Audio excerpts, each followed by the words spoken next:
Hello traders, FX Pip Collector here. Today is Friday, April 5th, and I'm going to be analyzing gold versus the dollar, starting on the monthly, working my way down to the 1 hour time frame for the full top-down analysis. So I think that gold versus the dollar is definitely proven that it's in a wave 3. It's very, very clear that this is a 1, 2, 3 right here. We're passing the 100% Fibonacci extension. I think this needs to go all the way up to the 161.8 and possibly even a lot higher than that. So that's all the way up to about the $2,550 area. Going down to the weekly time frame is now where you can start to break this down. Looks like a wave 1, looks like a wave 2. That would make this right here a 1 of 3, a 2 of 3, and a 3 of 3. Wave 3s are supposed to be the biggest, strongest waves of a trend, so a wave 3 of 3 should be an extra strong trend, and it definitely is a very, very strong trend, as you can see. Going down to the daily time frame, I definitely don't see any reason at all to think this trend is over. We are at a fib level, but the higher Fibonacci extension level is definitely not respected. I personally would still be looking for longs. I think we do have a lot of upside potential left.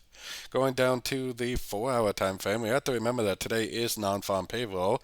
Gold does kind of seem like it is due for a correction, but when you're in a wave 3 of 3, you may think that gold is due for a correction, but it may more likely just keep on making higher highs, higher lows, and just keep on trending up. So I would be very cautious about going short. Anybody that's been looking for longs over the last several weeks has probably been making a killing in this market. So until the higher time frames, the daily time frame and up, prove it otherwise, I would definitely continue to look for longs on shorter time frames. Going down to the 1 hour time frame, it kind of looks to me like we already had the end of a correction. I see 5 waves down, looks like an A. I see 3 waves up, looks like a B. I see another push down, looks like a C.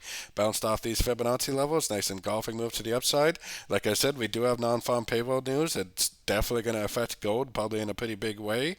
To me, it looks like it's going to keep on going up. Now, if it does make an impulsive move down, it wouldn't surprise me because gold does seem like it is due for a correction. But like I said, when you're in a wave 3 of 3, you may think something is due for a correction, and it is more likely that it will just continue to make those series of higher highs and higher lows. So don't forget to join my free Discord group, link down here in the corner, and don't forget to check out my membership program at fxpipcollector.com. As always, thank you and happy trading.